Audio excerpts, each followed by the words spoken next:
Well, welcome, Caregiver Cup podcast listeners. It's Kathy here. Welcome to another episode of the Caregiver Cup podcast.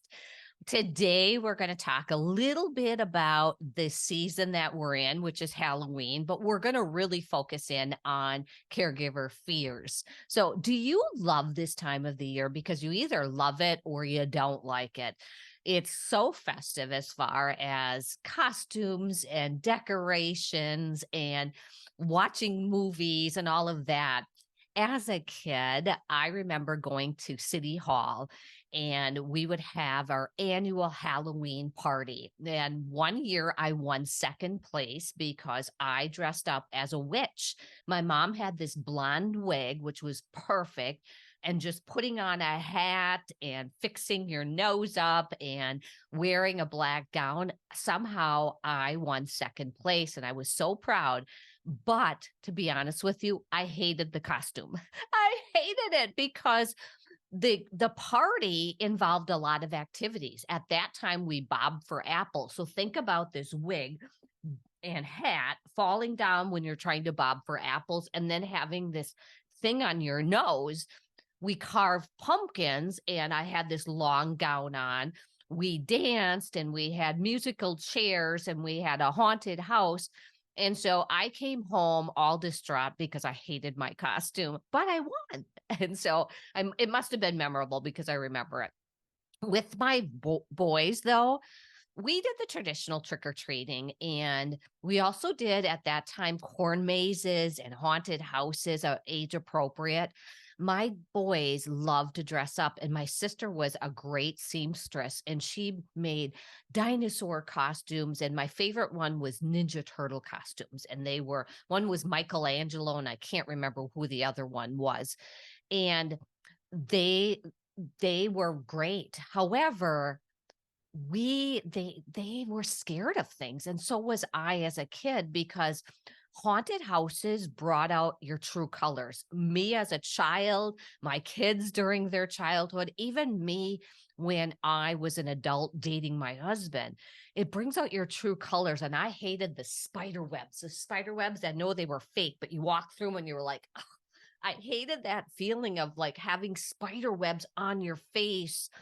My kids were definitely afraid of clowns and any type of clowns. And even to this day, we would go to a parade and there would be clowns. I see my adult sons backing up, sometimes standing behind street poles because they didn't like it. Well, I was always afraid of the Wizard of Oz when the Wicked Witch or the Bad Witch would come with the monkeys flying.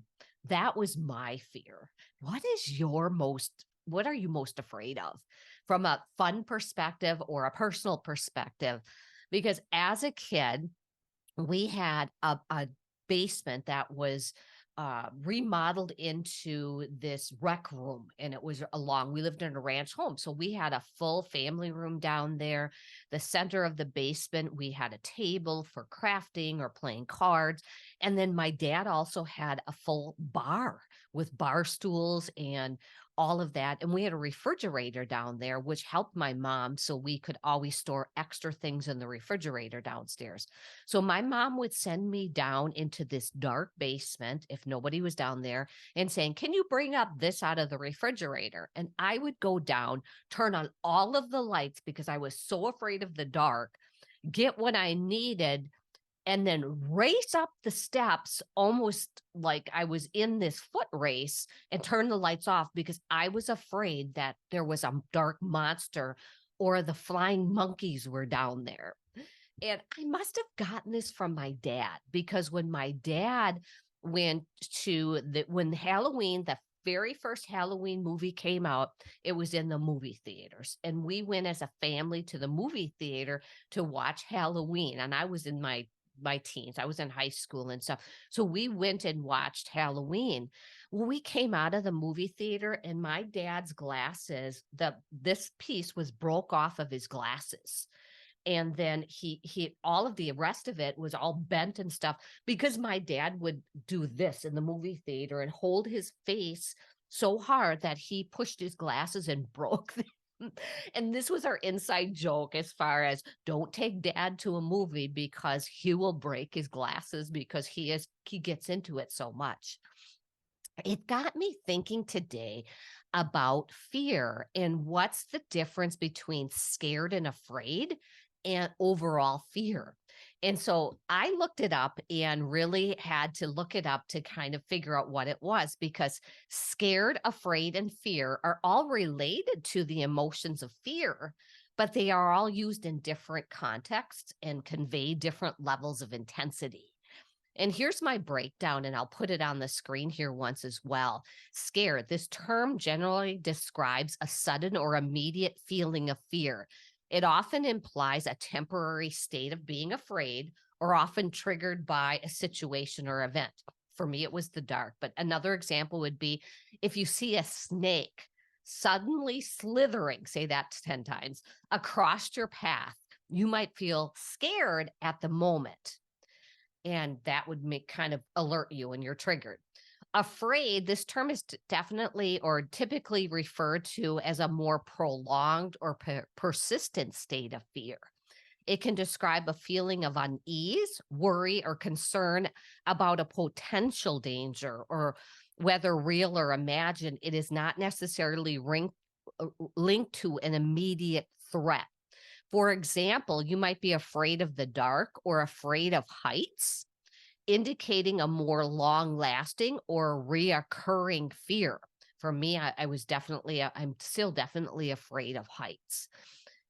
So fear then is the term refers to the emotion or feeling of being scared and afraid or afraid. It is fundamental human emotion that arises in response to a perceived threat, whether it's a physical, emotional, or a psychological threat. Fear can be rational or irrational. It can range from mild unease to intense terror. It is a broader term that encompasses both scared and afraid and can be used to define both temporary and persistent states of apprehension. And so I had a friend that was deathly afraid of birds. And it wasn't just being afraid or scared. She had a history of a bird really getting it and attacking her. And so now it was a fear of it. And it was a persistent state of apprehension anytime she saw it. But in summary, scared usually describes sudden or temporary feelings of fear. Afraid implies prolonged or persistent state of fear. And fear is a broader term that encompasses both of these.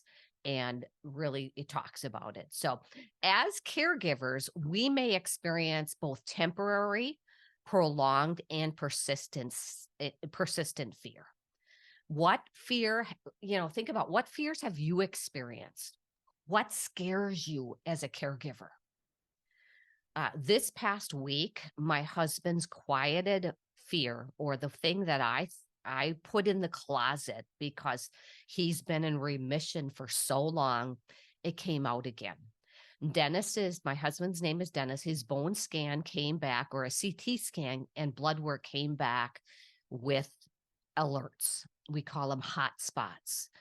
And so for the last 18 months, things have been quiet. His stem cell transplant seemed to have been working, but he gets a lab work done every 3 months. And then every 6 months or every other lab work, he gets a CT scan with it.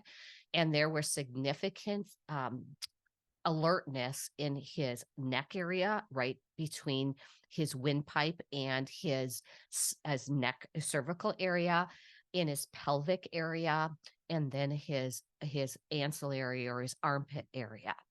And so that came back for us. And now there is this fear for me. There is this uneasiness for me, and definitely something that is of concern for me. I'm going to grab a book here once because I don't know if you've ever read this book. It's really about grief and loss, but there are some good components that I could pull from either grieving and loss or from a caregiver perspective. Chris Carr wrote, "I'm Not a Morning Person." And on page 42, there is a clip that I want to read to you that is really, really impactful. Think about it. Is there anything scarier than all the awful stories we tell ourselves? We're so damn good at devising this most frightening tales. Yet most of us have no desire to be Stephen King. Challenging our darkest thoughts is into a best-selling horror novel. Instead, we do our best to bury our paranoid thoughts in the boneyard of our psyche and desperately try to become fearless as an impossible task that goes against our very own DNA. Isn't that true? Because even now, for me, I try to bury it when I should be just saying, yeah, I'm fearful. I'm afraid. There's things that I'm triggered by. So family caregivers often face multiple challenges in some of their greatest fears. And I want to talk about the fears that you may have. Fear of inadequacy is the first one. Caregivers often feel that they are not doing enough or providing the best possible care. They might worry about being equipped with the necessary skills or the knowledge to handle the complexities of caregiving. And we may fear that in advance. We may fear that or beat ourselves up afterwards. Another one is fear of making a mistake because this responsibility is so heavily weighed on us, and we're taking care of somebody else's well-being and can be overwhelming, leading to fears of being critical of our mistakes that could negatively impact their quality of life or their health. We're doing our best. Why should we go ahead and continue to worry about that? Or the fear of the unknown. Right now, that's where I'm in. My husband had his scan. Now he's had his biopsy, and we won't know anything for at least 7 days. And so dealing with a loved one illness or condition can be unpredictable, and caregivers often fear the uncertainty associated with progression of the illness, complications, effectiveness of treatments. We might watch our loved ones and we're just worried about the unknowns. Or the fear of emotional or physical exhaustion. Caregiving can be an emotional and physical demanding, leading to fear of us burning out and not being able to sustain the level of care over an extended period of time. Yeah. And if you're feeling that way, I want you to recognize it. And we're going to talk about ways in just a minute. Or fears of neglecting personal lives or our personal relationships. I see so many caregivers fearing that they're spending all their time with mom and dad, for example, because they're caregiving a parent, and now they're neglecting their family life. And they have to pick and choose. And that responsibility will consume their entire life, leaving little time for their own self-care, their own personal interests, nurturing the relationships with other family members and friends. And so they start worrying about that and fearing that they're going to lose that piece. Or they fear the decline of their loved one, witnessing and seeing the gradual decline of their loved one. And so they start fearing and grieving the loss of their loved one and really thinking about that. Or they fear the isolation. The demanding nature of caregiving can often lead to social isolation, as caregivers may find it challenging to maintain social connections and engage in activities outside of their caregiving role. So acknowledging and addressing these fears can be crucial in ensuring that you as a caregiver receive the necessary support and resources to manage these challenges effectively. And it's important for us to continue to prioritize our own self-care and seek the help or seek what is needed to prevent these fears from overwhelming us. One of the biggest mistakes I see caregivers make is they turn fear into their stress and anxiety and let it consume them. And so I'm going to bring back Chris's book again, and on page 46 and 48, she talks about the difference between fear and anxiety, which I think is beneficial.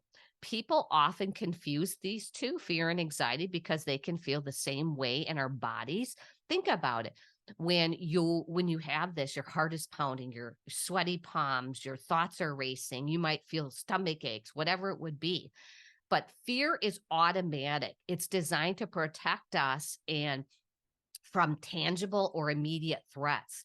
It signals a clear present danger, prompting us to take action pronto, like a bear, or you see something when you're walking, and right away you know that's I have to take action on that.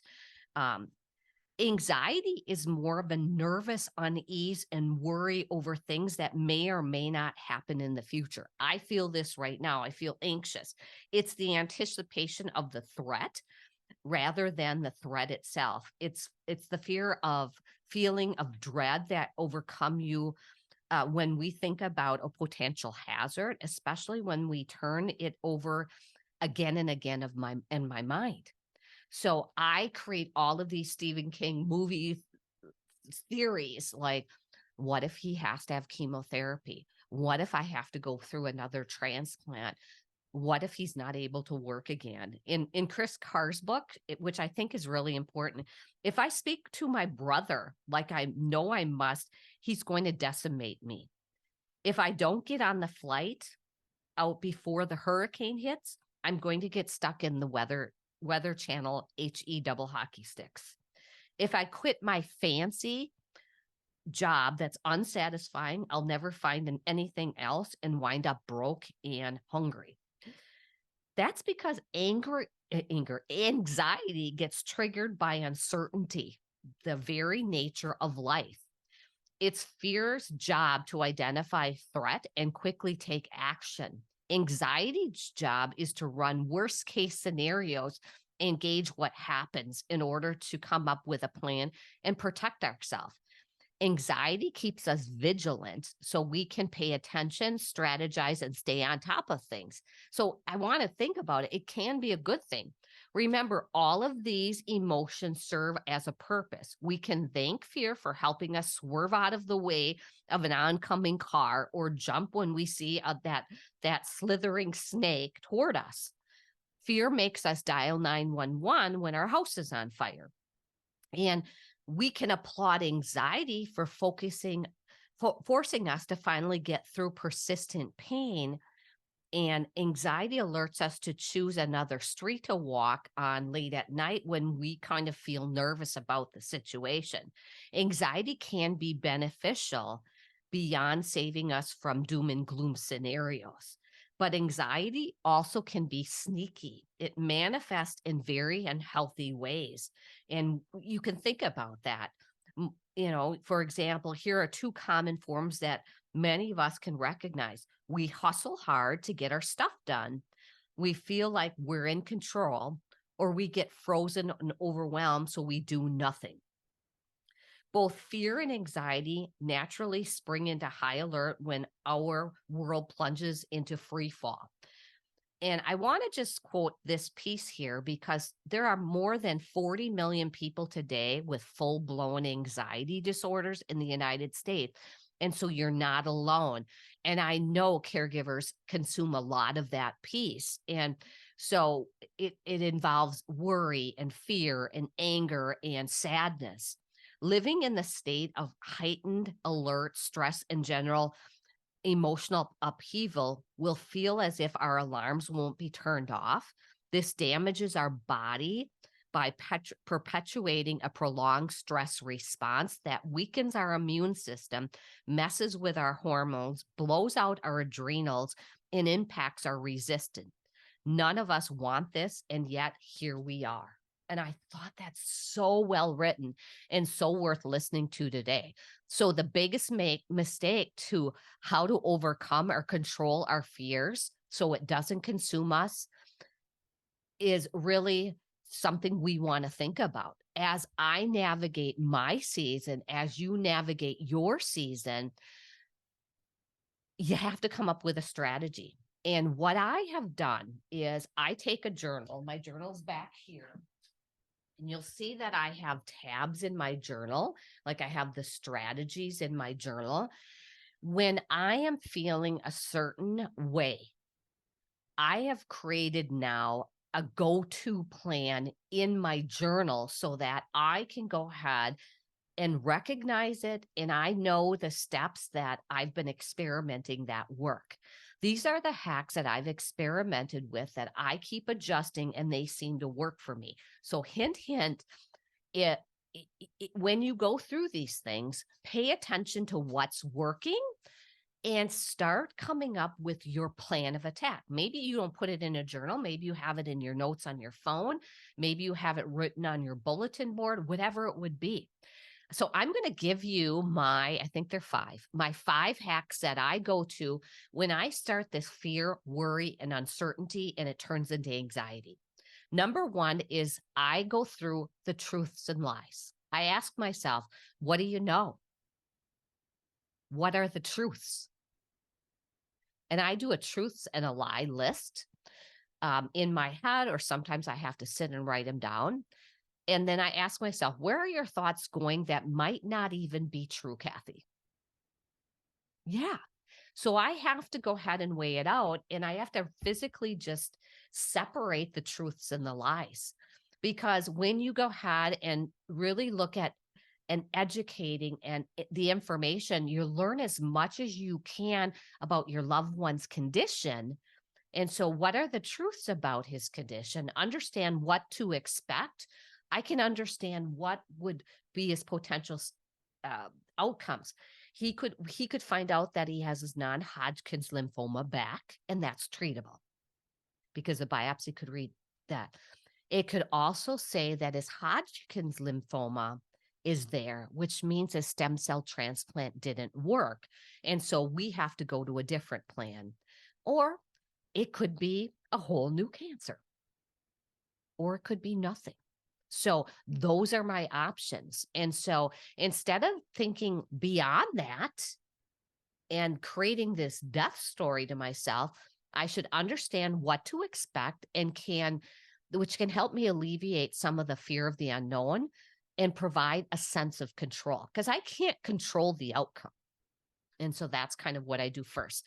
The second thing I did is I called my support people. I have a group of people that talk me off of the uncertainty ledge, I call it, or the emotional roller coaster. These people will listen and talk, and I've already had conversations with them. And I start out the conversation by saying, I just need you to listen to me. I need you to listen and let me talk through it. And then if I'm really out there, I need you to ask me questions. So I have an accountability group, Amy and Naomi, that I use in my business, but they know me so well from this experience, and they know my business. And so they usually come back to me and say, if you were talking with your caregiver clients, what would you ask them? And they bring me back. I also have my true friend, Julie, my bestie buddy, that is such a good listener. She's so empathetic. She recognizes and tells me that your emotions are normal. These are human emotions that you experience. And where should you stop your line of thinking? And then I also use my siblings. I used my sister, Connie, and just said, Connie, I am so angry right now. Can I swear? Can I just get it off my chest? She was actually afraid of me a little bit, but then it felt so good. So what I want you to do is saying, who can I use? What can I seek as support? Don't hesitate to reach out to support groups. Our online community in the Caregiver Cup space, it's called the Caregiver Cup online community, is a private group. And you can go ahead and post something out there. We understand as caregivers, and it's a no judgment zone. You can go ahead and look at your local caregiving organizations. You can connect with others like I do. Who are those that are going through similar experiences? I'm a coach. You can go ahead and lean into me if you need that support. Number 3, allow yourself time. And don't sweep it underneath the rug, Kathy. But I say don't sit with it too long, because I know if I sit with it too long, it turns into depression, sadness, isolation, and I can go into a bad space. So I let it process. And what's really worked for me is, as I'm processing it, I go for a walk, or I do something that I'm alone with. When it's summertime, I garden. I can go for a walk. I might have to go for a drive. I can go to the mall and walk the mall with headphones on, whatever it would be.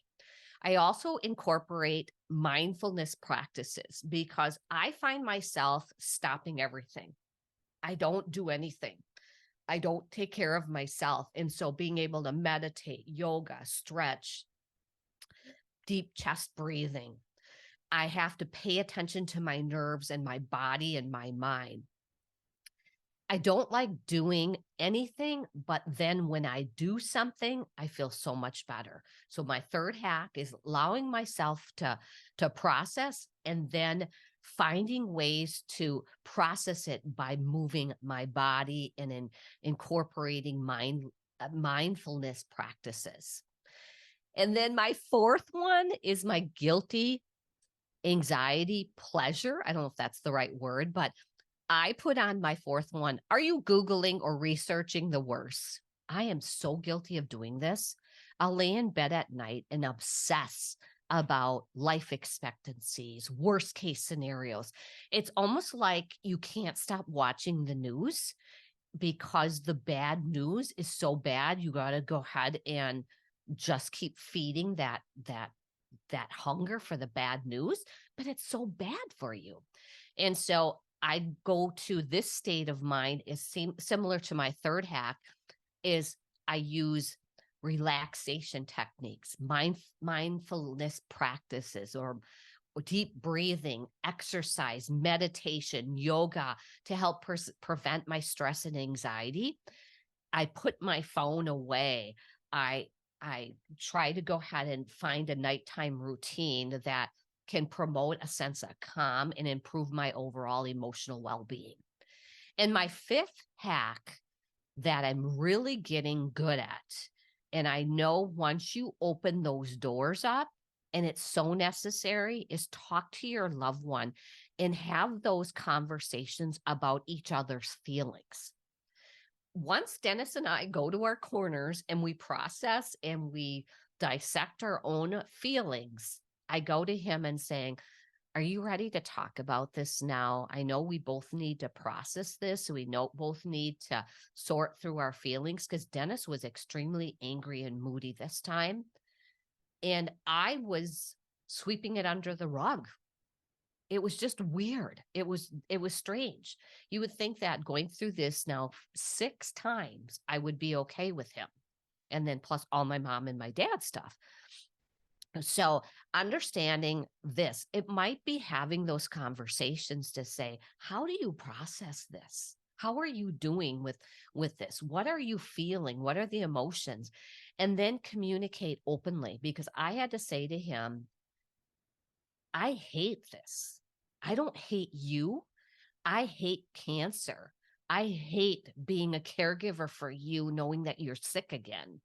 And please don't take it the wrong way.